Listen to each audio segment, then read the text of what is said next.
Assalamualaikum warahmatullahi wabarakatuh dan selamat malam. Perkenalkan, nama saya Nabila Syariah, NPM 2363201031. Saya akan mempresentasikan artikel dengan judul Meneliti dampak dan kebijakan keuangan dan risiko kredit terhadap meningkatkan nilai perusahaan perbankan di Indonesia.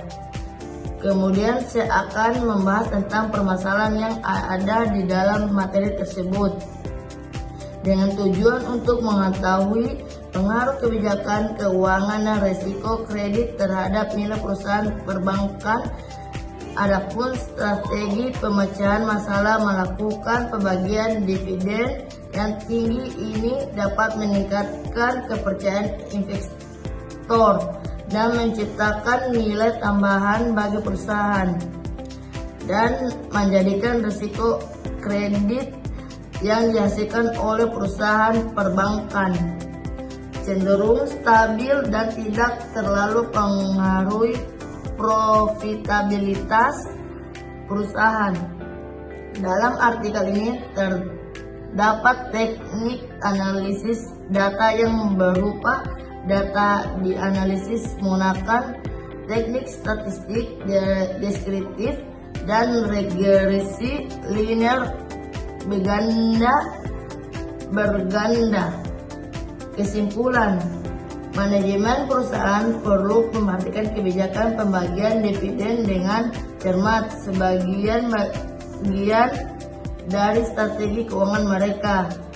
Pembagian dividen yang tinggi dapat meningkatkan kepercayaan investor dan menciptakan nilai tambahan bagi perusahaan. Namun, kebijakan ini juga harus seimbang dengan manajemen risiko kredit yang efektif untuk memastikan stabilitas keuangan perusahaan dalam jangka panjang.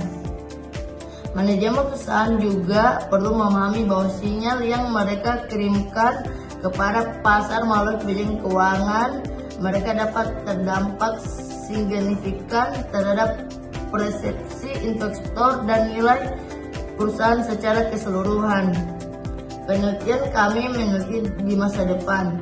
Pertama, penelitian lebih lanjut dapat dilakukan untuk mengeksplorasi faktor-faktor lain yang dapat mengaruhi nilai perusahaan, seperti struktur modal, kebijakan investasi, dan faktor-faktor lingkungan yang mungkin mempengaruhi keputusan keuangan perusahaan.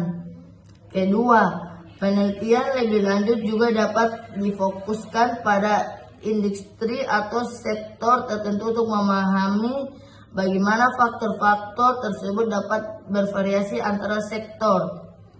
Ketiga, penelitian dapat menunjukkan sampel perusahaan yang lebih luas dan beragam untuk mendapatkan pemahaman yang lebih komprehensif mengenai hubungan antara kebijakan keuangan dan nilai perusahaan.